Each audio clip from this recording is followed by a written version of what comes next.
Hey guys, Cruising Kite here. Today we're going to go over some of the protections and emergency preparedness items that we have for the birds since we're traveling around the country. First one is water. Since we are traveling around, we don't know the quality of water.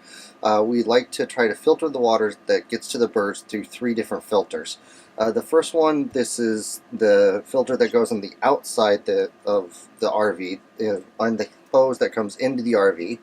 As you can see, this filter is probably maybe a month to a month and a half old, and yet it's already caught this much.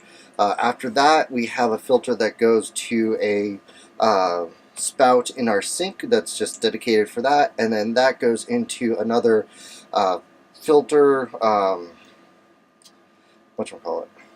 Just A a Brita hand, filter. yeah, Yeah. Brita filter. A jug filter. That's what I was looking for. So the water has to make it through three separate filters before it gets into the birds' bowls, just because we don't know the quality of the water, if it's well water, if it's city water. We don't know. We'd rather be safe than sorry.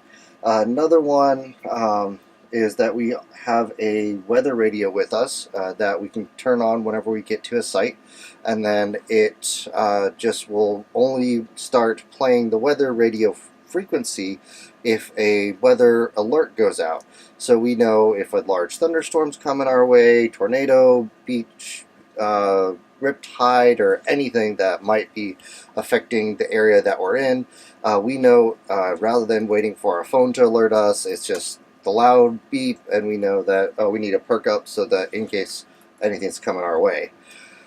Yeah, alongside the weather radio is also we have two bird travel carriers that we have along with us, as well as the cages they live in, just in case we need to pack up the birds and take them to shelter or take them away from this area.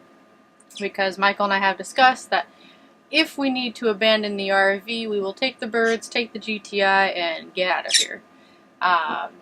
Because you know what? That's what you have insurance for. Yep, you can replace an RV, but you can't replace all the time you spent with your birds. So we do have a couple travel carriers for them that just have some shoulder straps. That way it's easy just to kind of sling your bird over your shoulder and get on your way. And that just kind of ties in with this because if we needed to leave, we would pack up the birds and head out. Then the thing that we use most often is a internet accessible thermometer so that we can keep an eye on the temperature in the RV while we're away, so that if, let's say, the power goes out and that means that then our air conditioning stops running, we don't want the birds to overheat. And so as we're out doing day trips, we can check the temperature of the RV with our phones no matter where we are. So if anything should happen, we can call the proper authorities and then they can save the birds for us. I'd rather have the local fire department break down a window to get my birds to safety rather than have them die in a too hot RV. But another thing is just that this comes in handy, I think, no matter whether or not you have an RV that can switch over to your generator, because malfunctions can always happen.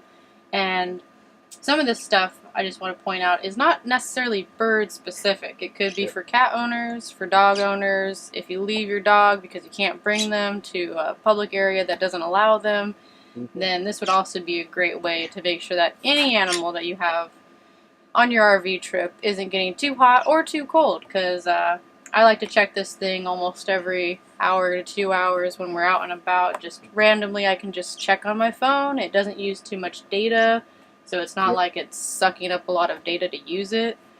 And I don't think it even costs that much either to do something like this. No, it didn't cost you much. Just one thing to note, if you are thinking about getting an internet-enabled wireless thermometer, is that the receiver for this transmitter does have to be plugged into an Ethernet port, which means that what we use is a Wi-Fi access point, or a Wi-Fi extender, so that it picks up the Wi-Fi signal of whatever internet you're using.